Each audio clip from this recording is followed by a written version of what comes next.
When I was 7 years old, I begged and begged my parents to get me a guitar. I don't remember exactly why I wanted to learn guitar or why I wanted to play music.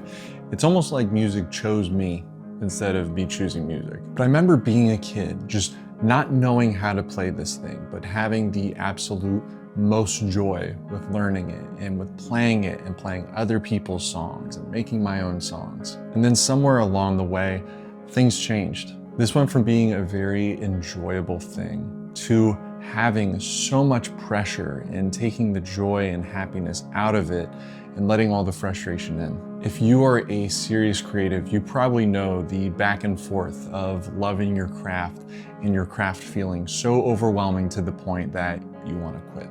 I am not perfect by any means. I know it seems like I'm very joyous when I create, and for the most part I am, but I do fall a lot.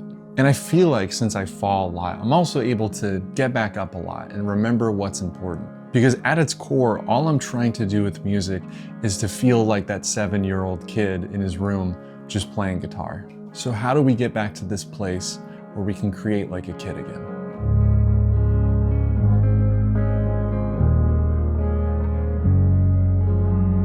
I wrote some thoughts down that I want to share. I broke it down into 5 points here. So the first thing, I think we have to determine why we create, what the reason that we create is. So maybe take the time, pause this video, open up your journal, and just ask yourself, why do I create? If the answer to this question is not clear, we need to make it clear. I create for many reasons. I struggle with severe anxiety, as do many of us, all right? Name an artist that doesn't have anxiety. But I've just never known how to channel that. I've never known how to take that anxiety, that depression, and turn it into something productive. There's something that creativity does to my soul that just keeps me going just for another day every time, you know? I want to make beautiful sounds. I want to make beautiful things, even if no one ever hears it. I want to make things that just help make the weirdness of life just make a little more sense. Now, whatever your reason is,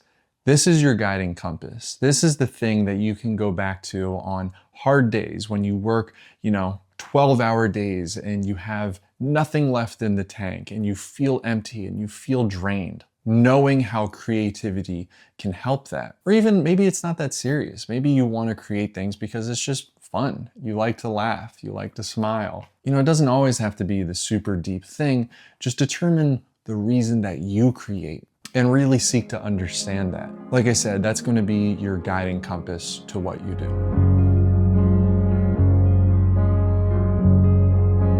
The next thing, and this is something that I struggle with, but get off the internet. I know this is very ironic from someone whose job it is to be on the internet and to show people music production. But something that I try to do in my videos is not to tell you what is right or what is wrong, or really not to show you how to do something. Rather, to show you how to find it within yourself to do something. That's what I want to try to do. And I think most people on the internet who have music production tutorials make it sound like, hey, I'm the guy with the answer. This is what you should do. This is what you have to do to make your music better. And I know I have videos where I kind of put it in the title, how to make better music, but it always comes down to finding something within yourself. When we fill and consume ourselves so much with the internet and so much of what other people have to say and what other people think about your music and other bullshit that we come across, we start to cloud our judgment because all we are doing is consuming endlessly. All we are doing is just wasting that energy that we could spend creating on living vicariously through others who are doing the thing that we want to do. Again, I am super guilty of this. And when I recognize these patterns, I try to do something that just diverts me in the other direction. Now, I think there's a lot of really helpful people on the internet who are going to give you genuinely good advice and are going to help you shape the way that you create. I'm not saying that tutorials aren't important, but when we're watching more tutorials than doing the thing itself, that's where the problem comes in. So always just ask yourself of what you're doing more. Am I creating or am I consuming? The longer that we stay away from creating and further push ourselves into consumption, the deeper the pit gets and the harder it gets to get back to creating. Every time I post, I hope that that is the last video that somebody watches that day because they are inspired to go create something. And hell, some people may even be thinking at this point in this video, I'm just gonna click off and go create. That is great. That is probably the best thing that you could do. But if you want to still hear me out to the end of this video, I won't take too much of your time. The next thing I have here is just to make silly songs. You know, when I was a kid, I would make songs about like my dog, or about school, or about a girl I liked, or about how much summer freaking rocks, dude. I just wrote anything and everything that came to mind. And I even struggle with this now where I'm like, you know, I want the songs that I make to be serious things. I want people to feel something. I want to move people with this music. But you can't write Bohemian Rhapsody every time that you sit at the computer.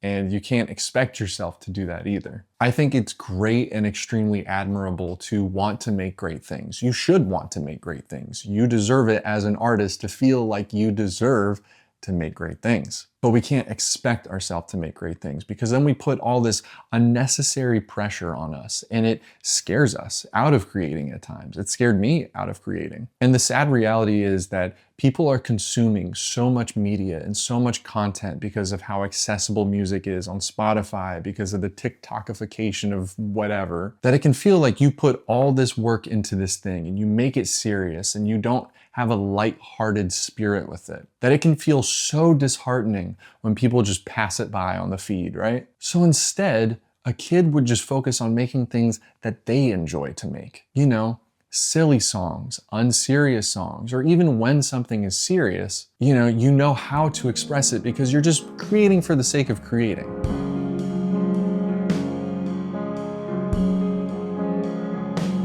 The next thing I have on here is to create with others. So a quick backstory about me. I was a military kid, which means every single 3 years, my family would get stationed to somewhere new. It's really awkward when people ask me where I'm from because it's hard to give that answer. Like, I live in Jacksonville, but I'm not from Jacksonville. I'm not really from anywhere. So every 3 years I had to pick up and move, leave friends behind. And there was a point in my life where I thought, what is the point of making friends if I'm just going to have to leave them, you know? It was a very painful thing, and that pushed me into a place of isolation. And in that place of isolation, all I focused on was creating. While this was great to sharpen my skills and just to have a very single and narrow focus on what I wanted to do, socially, it completely ruined me. You may feel like you are better off as a loner. You may feel better about isolating yourself from the rest of the world. I say that because I had those same thoughts. I thought it was good to just lock myself away, create all day, and that's life. When in reality, I did a lot more harm than I did good. When I played with other bands and when I shared music with others, it brought out this fire. It brought out this different perspective where it was like a friendly competition. It forced me to get better. It challenged me to get better. And it also challenged me to put my ego aside because I don't know what is always the best decision for my music. I don't know the problems if my head is always down here, if I never can zoom out, get other fresh perspective and other insight and inspiration, and that community of other people who are doing things together. Avoiding that does not help growth at all. Now, of course, we have to be careful with this because there are people who are very narcissistic and egotistical. Art is a sacred thing, and people can let their ego get in the way of, that kind of growth. So find people in your local area, over the internet, they're everywhere, who can help inspire us and can help us grow. I promise this video wasn't intended to sell my mentorship that I have, but I do want to mention that I have a mentorship program. If you need help with your music, if you feel stuck and you need somebody else to help you, you need a community to support you, it's all there. I'll put a link in the description. I won't sell it too much in this video. Again, it's not something that I think is for everybody, so definitely see the details and determine if it's something up your alley. But it's so important to find others to help you. And then the last thing that I have here, and this is probably the hardest thing that we have to do in order for us to create like a kid again, but we have to let go. We have to let go of our expectations. We have to let go of control. We have to let go of the outcome, the streams, the money, all of this stuff that is just not within our control. I know I've said I've struggled with many things on this list. This is definitely the thing I think I struggle with the most, because we want to go somewhere with our music. We want to do great things. We want the claim to fame. We want to be able to support ourselves. Whatever the reason is, unfortunately, creativity isn't about the thing that we want. I think usually there's two sides of a song. The first half of something that we create, I think, is our control and is our output. You know, I'm writing the lyrics down, I'm getting the arrangement, I'm getting the structuring. And then I think when we get about halfway through that project, that's when the song becomes a life of its own. And instead of us trying to control and shape what that thing is, we have to listen to it. We have to listen to what the song is telling us to do. And we have to let go of controlling it of what we want it to be. Because the outcomes, the streams, the money, whatever it may be, that is not the outcome of creativity. Rather, it is a byproduct of creativity. You know, my YouTube channel is doing really, really well right now, all right? I'm doing good financially. I'm getting a fair amount of views, and I have an amazing community of people who totally get what I'm doing and totally support the thing that I'm doing. But I started to grow this channel, and this channel really started to take off, not because I focused more on how to get more people to watch, how to get more money, how to chase views or whatever. The channel is growing because I'm putting the focus on creativity first. And I'm putting a focus on the craft first. I spend less time coming up with hooks and video formats and all this other shit. And instead, I try to put that time on just being myself on camera, creating things that I want to create and trying to harness that energy of just documenting. Am I living of glitz and glamour? No, but I think I'm rich in another way. I'm rich because I can fully trust the process and know that it's going to take me wherever it wants to go. And there's a certain surrendering and serenity that comes when you give it all up to the process. I'm not asking you to not care about the money part. I'm not asking you to, not care about your work, but instead it's more about what we are caring about. Because I don't know about you, when I'm 80 years old, I'm still gonna wanna create. And I think I'm gonna be so tired at that point that I'm not gonna want to chase YouTube views or streams or sales or whatever. So when it's all gone, what do you have left? And it's really a choice to you. You can choose now to obsess over streams and obsess over metrics and obsess over what people think about your work. You can make that choice now. Or you can choose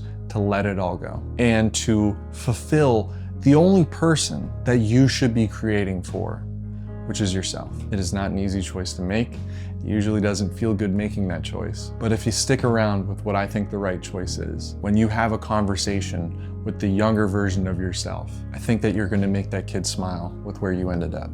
Thank you so much for watching this video. I do enjoy just sharing scattered thoughts sometimes because that's what I think YouTube is about. By the way, I am a fully independent creator, so if you do want to support the channel, see the links in the description. The backing song that you hear was actually made with my latest preset pack for Logic. It's called Indie Tape. Check out some other presets, let me know how I can help. Now, get off the internet, go create something, and I'll see you in the next video. Peace.